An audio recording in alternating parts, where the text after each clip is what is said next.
I am here today with First Selectman Fred Camillo of Greenwich, Connecticut. Fred, thank you for having me come down. Eddie, good to see you here and not always at the gym. Absolutely, and we work out together, you know.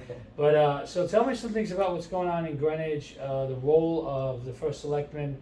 What was your motivation to serve and your experiences? Sure, it's a great question, Eddie. So the First Selectman is basically a mayor. It's a New England term for mayor. So you're overseeing budgets, you're overseeing lots of departments, you do constituent service. You're the face of the town, most of the day and almost every night at events. So it's an all-encompassing 24/7 job, but you gotta love it to do it, and if you love people. And my motivation was public service. I've since I was in my teens, when I was still actively playing baseball, I was also coaching younger kids, and then coached older kids when I was almost their age, and then went into volunteering in government and on boards and committees and commissions and task forces, and then ended up serving in the local legislature and then the state house in Hartford, and then for 11 years, and then since December of 2019 as First Selectman here in Greenwich. We have 2-year terms, so I was just reelected to a second term past November. Wonderful. So a year from November, it would be up for reelection then. That's wonderful, and I know that I've done a lot of, I've been blessed to do a lot of community work in Portchester. It's like the two towns meeting, Greenwich, Connecticut and Portchester here, which is great because unification is very important. And I know that public service and being in the community, there's a sacrifice to it because you're really giving of yourself. And a lot of people, I've noticed in my experience, Fred, is they see the end result of the event or the project or what you're doing. They don't really sometimes understand how much of yourself you're giving to a community.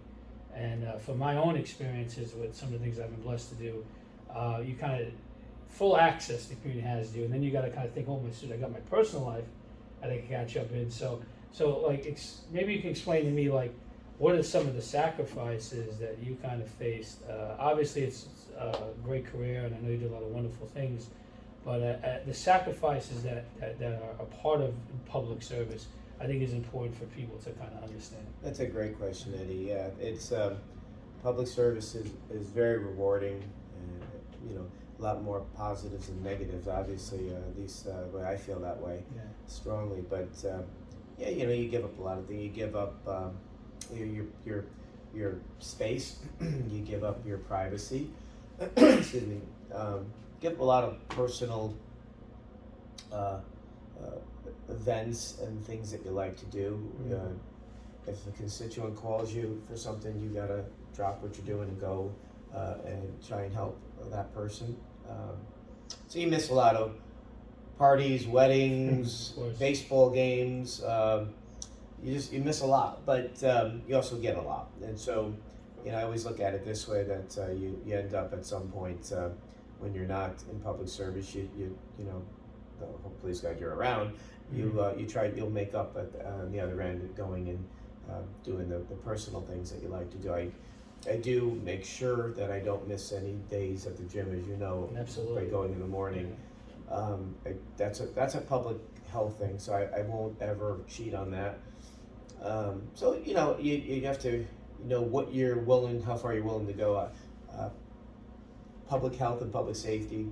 Without that, you don't have anything. So those things are paramount with me. So as far as the enjoyment, if I could steal a game here and there and get to go out to some events that are not working. I'm in Greenwich, at all the restaurants I can to support our businesses here. Wonderful. But every once in a while, somebody will invite me out to Portchester or Armonk or the Bronx, and it's actually nice sometimes to get away because you could forget for a few hours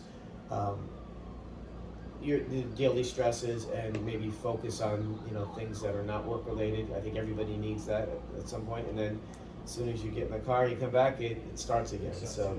But it's a good question, but I think it's a smart way to go about it for anybody in public service is to really try and make sure you carve out some time. Of course. I know that one of the things that in my experience is, and I truly respect your service and what you do for Greenwich. A lot of times I think back when I would do a project or do an event and it takes 6 months to put together, and people just see the 2-hour event, they don't realize. And there was times where I felt quite lonely because you have such a high event or a project and then it's over. And it's like, okay, now where am I now with it? And nowadays, and I'm sure you experience this, every once in a while, a young person that is now a man would approach me, or a woman, and say, I want to thank you, Eddie, for including me in this project when I was a student, and it inspired me to do this, or I thought that, and they come back and thank you. And that's where I felt, for my experiences, where it's really rewarding, because you're inspiring people, and sometimes you don't even realize what you're doing in the midst of it and how it's impacting the public. So I would ask you, as far as, what is your biggest inspiration, and what are some of the things that you saw really change or make a difference or inspire a group, a project, event, or even a policy for that matter? Sure. What inspires me? Leaving something better than I found it. I always look at people who came before me, whether it's sports, business, politics, government, or just community service, and see what type of legacy they leave. It's great to be successful in business, but you can't take any of that with you. But certainly you can leave your money. But I think sometimes it's better to leave a memory and a legacy of giving, where you may have inspired somebody else to do that, just like I was inspired by others. So I think that's the inspiration. As far as the projects and things that have given me satisfaction, I think that was a question. Yeah, like what would be something that was really on your heart that you were able to make come to fruition, that really changed the community, or really made a difference in your mind? Well, right off the bat, public safety was a big thing of mine at the State House in Hartford for 11 years, and so I pledged to continue that here in Greenwich and bring it to a local level. We've gotten a lot of projects done, sidewalks approved, new crosswalks, old crosswalks repainted, intersections bumped out to provide for more pedestrian safety. Looking at, we acquired some more acreage of hiking trails. We now have over 800 acres of open space in Greenwich. 800. Yeah, it's the biggest in Southwest Connecticut. Wow. And then we're looking at getting some bike lanes here with a bike task force. So we're looking at we understand cars are here to stay, and we're certainly not looking to make that more difficult for people, but we also want to make sure that people get out and about, and like Teddy Roosevelt said, embark on the strenuous life, work out and be active. Don't sit around, don't sit behind a computer all day, don't be in your car all day. We want people out there exercising and walking and hiking and biking, but we want them to do so safely. So public safety is a big deal. So I get great satisfaction when something gets approved and implemented. That's great. Public safety, obviously, you don't have a community if you don't have public safety. Yeah. And I think it's amazing that you referenced Teddy Roosevelt, because that's an incredible figure and a great role model, especially if you're a little bit of a historian, which I tend to be a little bit. A lot of people think I'm a lot older when I start talking about the 60s and stuff. I'm not even around then, but I think knowing the history and seeing the people that come before you and having a legacy is extremely important. I guess 10 years from now, Mr. Camillo, where do you see Greenwich? Where do you see yourself? And what about your legacy? And how do you feel it will be? How do you feel it will be looked at? And how do you feel you want it to be looked at? That's a good question.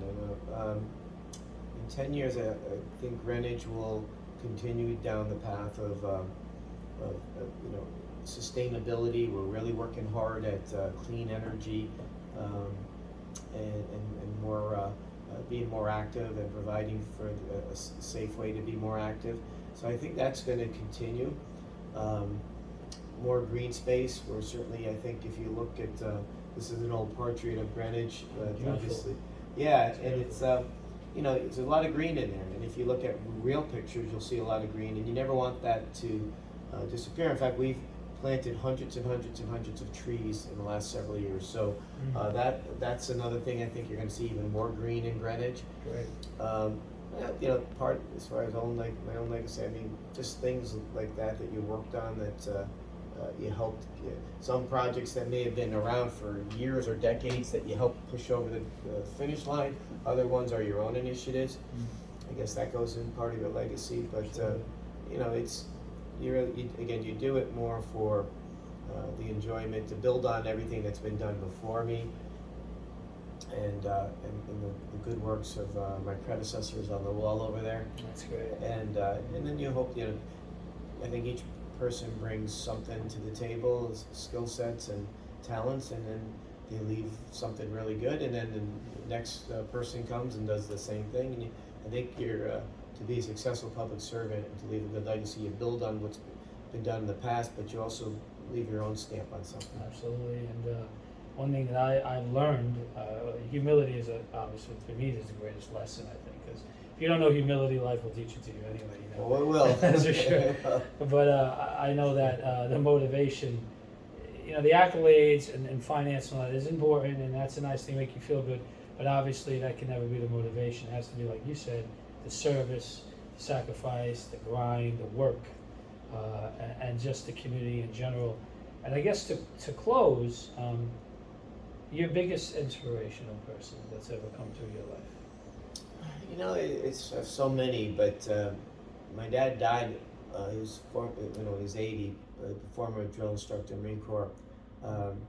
You know, he won't be in any of the history books, but he certainly, anybody that knew him will never forget him. And you know, just the things he taught me, not even always verbalizing it, just how he acted.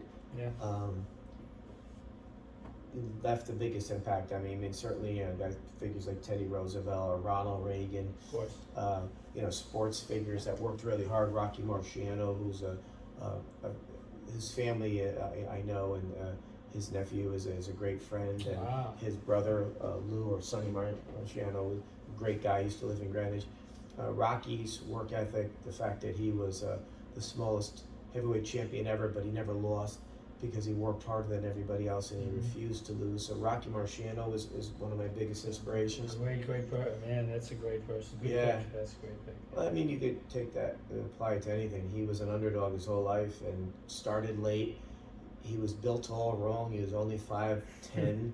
He was short arms. Yeah. Everybody was bigger than him that he fought, but no one outworked him, and in the end, no one beat him. So That's right. That's right. I think that the lesson of Rocky Marciano, to me, besides my dad, is my biggest inspiration. That's awesome. You know, and it's interesting you say father. Of course, both of my parents are inspirational to me, and my mother is great, and she's doing fine. But my father, you knew my father. I did. So which is really, so we have a little bit of a close connection going back to my dad, and he taught me so many lessons. And he always taught me one thing. He said, it's always better to be respected than liked.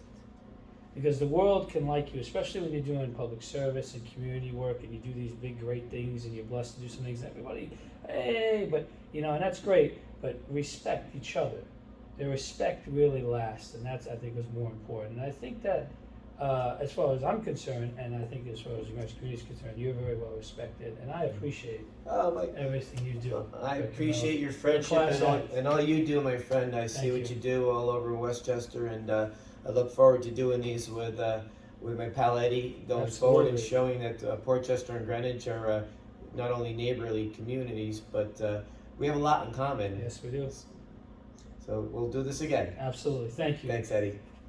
What did you say? That was